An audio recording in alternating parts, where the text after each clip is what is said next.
Voilà, maintenant nous allons voir ensemble un exemple concret d'utilisation de la tortoise guide et nous allons comprendre par la suite l'intérêt de l'utilisation des outils qu'on vient de présenter tout à l'heure.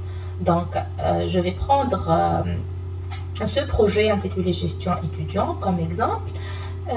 Donc, il permet de gérer l'entité étudiant. Donc, ça représente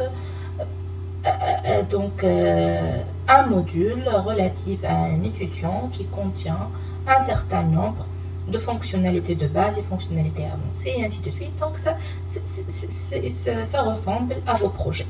Donc moi je suis un étudiant, maintenant je vais essayer d'utiliser le client Tortoise Guide pour sauvegarder mon projet et on va voir par la suite ceci va servir à quoi. Donc je vais cliquer sur le bouton droit et je vais vers Git Create Repository.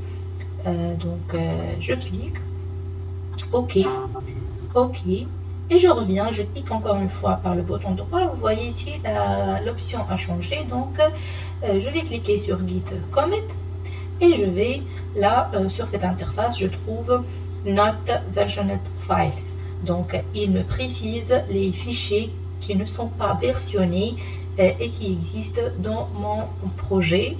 Donc, vous voyez déjà ici, si on ouvre notre dossier, on va trouver qu'il a ajouté un dépôt qui s'appelle Git.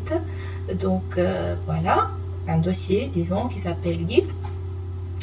Donc je reviens, vous voyez donc ici ce sont les fichiers qui ne sont pas versionnés, c'est tout le dossier, c'est tout le projet parce que c'est la première fois qu'on va créer notre dépôt. Donc je vais sélectionner tout et je veux cliquer sur Commit, mais tout d'abord il faut écrire un message significatif, intuitif, qui va permettre après de comprendre l'intérêt de ce commit. Donc pour se rappeler, parce que généralement on fait plusieurs commits, et parfois les projets durent des mois et des mois, comme vous voyez dans votre projet qui est un projet académique qui va durer tout un semestre et on commence actuellement à la phase d'implémentation et donc c'est là où vous allez commencer l'utilisation de votre Tortoise Git et GitHub. Et donc, généralement, on a besoin d'écrire des messages significatifs pour se rappeler de l'utilité de ce commit. Et même si je vois le commit effectué par mon collègue ou ma collègue, je me rappelle, et plutôt je peux savoir pourquoi il a fait ce commit. Donc, je vais l'appeler par exemple first commit, donc ici, et je clique sur commit. Voilà, donc on a terminé. Et je clique sur Close. Maintenant, je fais un autre clic droit et je vais vers Git Commit et je remarque que cet espace est devenu vide parce que j'ai déjà fait mon commit, il n'y a plus de fichiers à versionner. Je fais Cancel et je vais vers Qt, donc déjà mon projet... je vais l'ouvrir sur Qt. Je vais faire une petite modification au niveau du fichier connection.cpp par exemple. Je vais écrire un commentaire, donc juste pour tester, je vais écrire test connexion, test tutoriel Git. Voilà. Et donc, il s'agit d'une modification qui a été effectuée sur le fichier connection.cpp. Peu importe cette modification. Moi, ici, j'ai fait simple, j'ai mis un commentaire, mais vous avez, bien sûr, je parle d'un cas réel où vous allez modifier, vous allez ajouter des méthodes, des fonctionnalités, vous allez écrire du code. Et donc, ça sera une modification beaucoup plus consistante. Mais là, c'est juste un test pour vous expliquer l'intérêt. Donc, je fais un CTRL-S pour sauvegarder cette modification et je reviens vers mon projet, mon dossier. Je clique bouton droit et je vais vers Git Commit. Vous voyez ici, donc, il y a eu une modification. Il m'affiche le fichier connection.cpp. Tout à l'heure, c'était vide.